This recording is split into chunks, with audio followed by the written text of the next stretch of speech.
Hello दोस्तों, ये है बुक।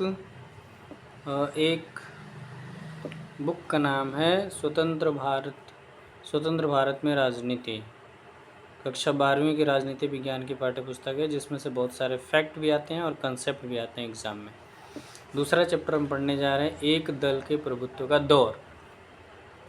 तो चैप्टर हम नहीं कर रहे हैं, चैप्टर बहुत ही डिटेल में लंबा हो जाएगा, तो हम इसके जितने वो एनसीईआरटी के बॉक्सेस हैं, वो बॉक्स को अभी मैं टेक कर रहा हूँ सारा। हिंदुस्तान की राजनीति के नायक। हिंदुस्तान की राजनीति में नायक पूजा जितनी बड़ी भूमिका अदा करती है, उतनी उसकी तुलना में दुनिया के किसी भी देश की राजनीति में मौजूद नायक पूजा के भाव से नहीं की जा सकती। यानी कि हिंदुस्तान में नायक पूजा, राजनीतिक नायक पूजा बहुत ज़्यादा है, जबकि दूसरे देशों में ऐसा नहीं है। लेकिन राजनीति में नायक पूजा का भाव सीधे पतन की ओर ले जाता है और यह रास्ता तानाशाही की तरफ भी ले जाता है। ये कथन है डॉक्टर भीमराव अंबेडकर जी का। संविधान सभा में भाषण देते हुए 25 नवंबर 1949 को बोले थे कि नायक पूजा उचित नहीं है, नायक पूजा पतन की ओर ले जाता है और तानाशाही की तरफ ले जाता है। आगे अगला बॉक्स देखते हैं। अगला बॉक्स है मौलाना अबुल कलाम आज़ाद।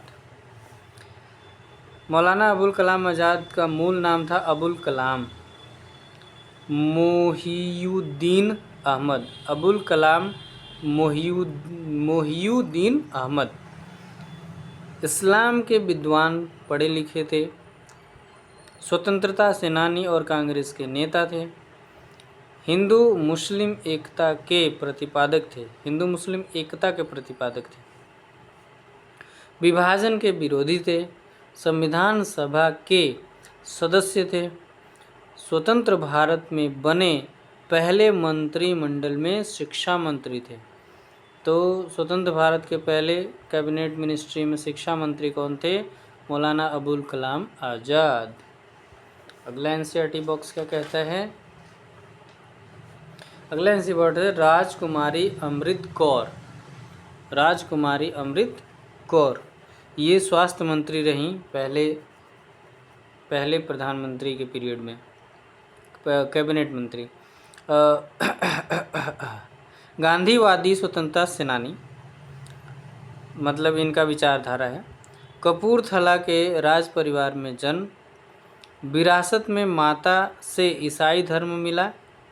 संविधान सभा की सदस्य रहीं। स्वतंत्र भारत के पहले मंत्रिमंडल में स्वास्थ्य मंत्री के रूप में पद धारण किया। 1957 तक स्वास्थ्य मंत्री के पद पर रहीं। स्वास्थ्य मंत्री के पद पर राजकुमारी अमृता कौर। ये केरल में कम्युनिस्टों की जीत, जो कि सबसे बड़ी पार्टी थी, आप जानते ही हैं, मतलब सबसे बड़ी पार्टी कांग्रेस थी और दूसरी सबसे बड़ी पार्टी थी केरल में कम्युनिस्टों की पार्टी। तो ये तो काफ़ी डिटेल हो जाएगा, इसके लिए अलग से वीडियो हम बनाएंगे। नोट में इसको नोट बना के लिखा हूँ, अभी मैं एनसीईआरटी कवर कर रहा हूँ। जैसे ये है एनसीईआरटी का बॉक्स, एनसीईआरटी बॉक्स पढ़ रहे हैं स्पेशल। आचार्य नरेंद्र देव स्वतंत्रता सेनानी और कांग्रेस सोशलिस्ट पार्टी के संस्थापक। कांग्रेस सोशलिस्ट पार्टी के संस्थापक।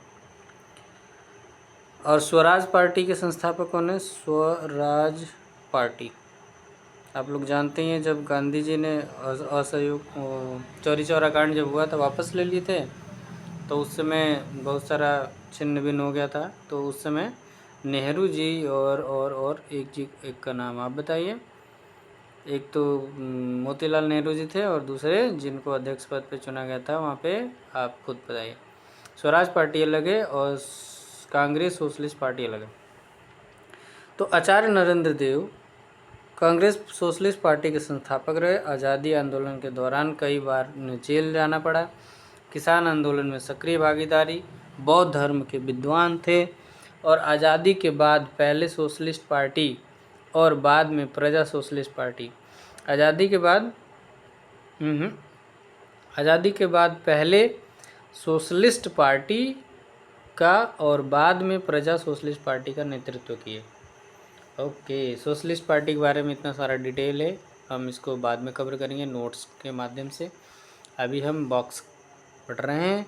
बाबा साहब भीमराव रामजी अम्बेडकर जाति विरोधी आंदोलन के नेता और दलितों को न्याय दिलाने वाले संघर्ष के अगुवा, विद्वान और बुद्धिजीवी, इंडिपेंडेंट लेबर पार्टी के संस्थापक, बाद में शेड्यूल कास्ट फेडरेशन की स्थापना, रिपब्लिक ऑफ इंडिया के गठन के योजनाकार, दूसरे विश्व युद्ध के दौरान वायसराय की काउंसिल में सदस्य, संविधान सभा के प्रारूप समिति के अध्यक्ष, आज़ादी के बाद नेहरू के पहले मंत्रिमंडल में कानून मंत्री यानी मंत्री, और हिंदू बिल कोड पर विवाद हुआ तो इस्तीफा दे दिए। बिल के मुद्दे पर अपनी असहमति दर्ज कराते हुए 1951 में इस्तीफा दे दिए। 1956 में अपने हजारों अनुयायियों के साथ बौद्ध धर्म अपनाया। ओके, कांग्रेस की प्रभुत्व की ये सब तो अलग चीज़ है, आगे पढ़ेंगे।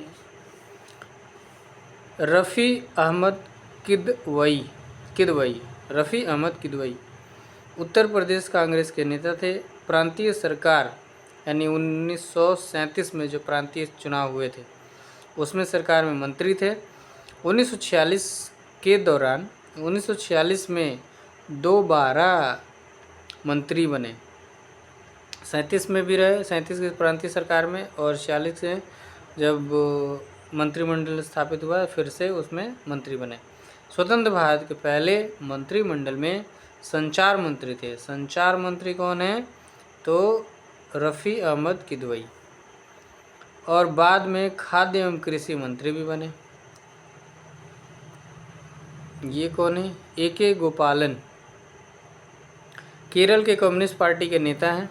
राजनीतिक जीवन आरंभ कांग्रेस कार्यकर्ता के रूप में 1939 में कम्युनिस्ट पार्टी में शामिल हुए। 1964 में कम्युनिस्ट पार्टी के विभाजन के बाद communist party of India CPIM मार्क्सवादी में शामिल और पार्टी की मजबूती के लिए कार्य किया। सांसद के रूप में विशेष ख्याति थी इनकी, और 1952 में भी सांसद रहे। तो CPIM फॉर मार्क्सवादी के नेता रहे। इसको आप लोग बार बार सुन लीजिएगा, सुनने में ही सब कुछ हो जाएगा। श्यामा प्रसाद मुखर्जी संस्थापक जो थे भारतीय जनसंघ के। भारतीय जनसंघ के संस्थापक कौन है? श्यामा प्रसाद मुखर्जी। भारतीय जनसंघ के गठन 1951 में हुआ। ये सब बाद में डिटेल में नोट्स में पढ़ेंगे, हम फिलहाल बॉक्स कर रहे हैं। दीनदयाल उपाध्याय